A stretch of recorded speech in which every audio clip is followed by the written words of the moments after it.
I just absolutely love Mona so much. I mean, there was no part of me that thought, she's kind of a pain or she's not really likable or anything like that. I mean, she's perhaps some people will feel that way about her, that she's a pain and that she's not likable. But to me, she's someone who's just trying to do better and trying to figure it out and is in a situation that's really not what she expected. I mean, she fully expected to have her husband with her for the rest of her life, helping her raise these 2 kids. And suddenly she's all alone in the world, and somebody who never really had a lot of tools to begin with alone in the world. And now she just finds herself completely, grasping onto everything, just trying so hard to grasp onto things to keep her safe and keep her okay, and really struggling with the kids and not knowing how. In the best of circumstances, I think Mona would struggle with being a mom, but especially when her go-to guy isn't there. And you really get that from the first scene with her husband. He's there for such a short amount of the script, and yet you completely understand the loss that this family has felt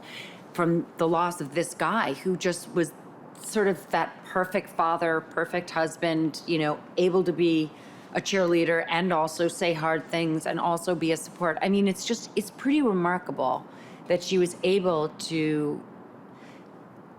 You will really see the hole that is left in this family when that father goes. And she does it in such a lean, brilliant way. It's very impressive.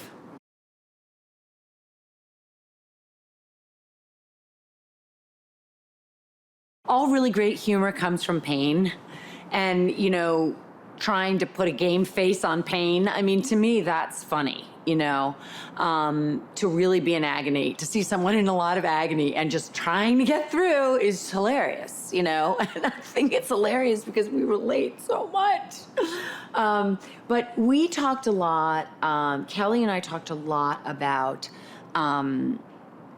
what it's like to be in Mona's head and what she's really struggling with and what her history is, what her backstory is and how she feels about Nadine and why Nadine is so triggering and difficult for her and why it is that, they really push each other's buttons so intensely. We talked a lot about that. We talked a lot about what it's like to be a mother. And how hard it is to be a mom. It really is hard. And, you want to do it perfectly, and you just don't and can't. And I think that you're constantly being reminded of that over and over again. At whatever age your child is, like, I'm just not up to the task. That was sort of the thing that Kelly said a lot to me.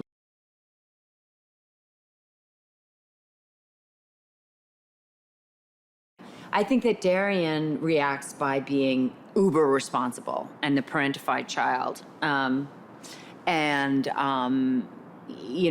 slips into the father role, which is typical for a divorced family as well as a family that loses a parent, that one child takes over that role. And so Darian does that, which is its own version of hell. And then Nadine does the opposite. I can't please my mother, so I'm going to act as, terrible as possible. And I'm going to be, and also she's just so darn smart, poor thing, that, she feels smarter than her mother, and also that, feels like she has to, they both feel like they have to take care of themselves, that they're lost in a sea of, without really having a parent at all. But yes, I think they do react very differently in that way.